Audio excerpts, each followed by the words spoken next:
नाशिक भूकंपाच्या धक्क्याने हादरलं। 10 दिवसात भूकंपाचे 5 धक्के, घरांना तडे, जीवितहानी नाही। नाशिक शहरासह जिल्ह्यातील काही भागांमध्ये भूकंपाचे सौम्य धक्के जाणवले।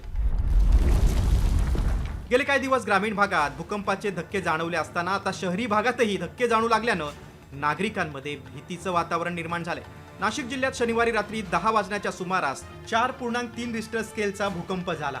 घाबरून नागरिक घराबाहेर पडले। 10:01 अचानक आम्ही जेवण झाले, झोपायच्या तयारीत होतो। तेवढ्यात धक्का इतका जबरदस्त बसला तर आम्ही सगळे बाहेर आलो आणि त्या सरसच मी बाहेर जे युवक मंडळी होती सगळे लोक बाहेर आल्यानंतर त्यांना मी सांगितलं बस सगळे बाहेर निघा, लहान पोरं, आबाल वृद्ध, काही दिव्यांग व्यक्ती यांना बाहेर निघण्याचे आम्ही त्यांना सूचना केल्या।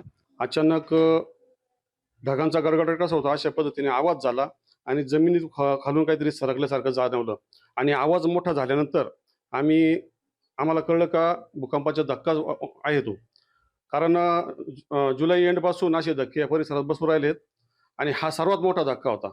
दिंडोरी तालुक्यातील भनवड भूकंपाचं केंद्रबिंदू ठरलंय। अनेक घरांच्या भिंतींना तडे गेले। जिल्ह्यातील कोणकोणत्या भागांमध्ये भूकंप झालाय ते पाहूया। शहरी भागात पंचवटी, म्हसरूळ, आडगाव, मखमालाबाद, तर ग्रामीण भागात शिलापूर, सिद्धपिंपरी, नांदूर, शिंगोटे, चास, दिंडोरी, कळवण, पेठ आणि सुरगाणा या 4 तालुक्यात भूकंपाचे धक्के जाणवले। विशेष म्हणजे गेल्या 10 दिवसांपासून नाशिक जिल्ह्यामध्ये भूकंपाची मालिका सुरू आहे। 30 जुलैला सुरगाणामध्ये 3.8 रिश्टर स्केलचा भूकंपाचा धक्का जाणवला।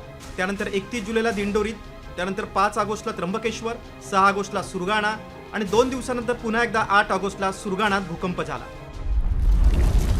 इतकंच नव्हे तर राष्ट्रीय भूकंप विज्ञान केंद्राकडून भविष्यात आणखीन एका धक्क्याची शक्यता वर्तवण्यात आली। त्यामुळे जिल्हा प्रशासनाकडून सतर्कतेचा इशारा देण्यात आलाय।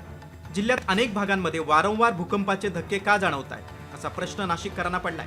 यामागे भूगर्भातील हालचाली आणि इतर अनेक कारणं वर्तवली जात असली तरी पुढील काळात नाशिककरांना नव्या आव्हानाला सामोरं जावं लागण्याची चिन्ह आहेत। अजय सोनावणे, साम टीव्ही, नाशिक।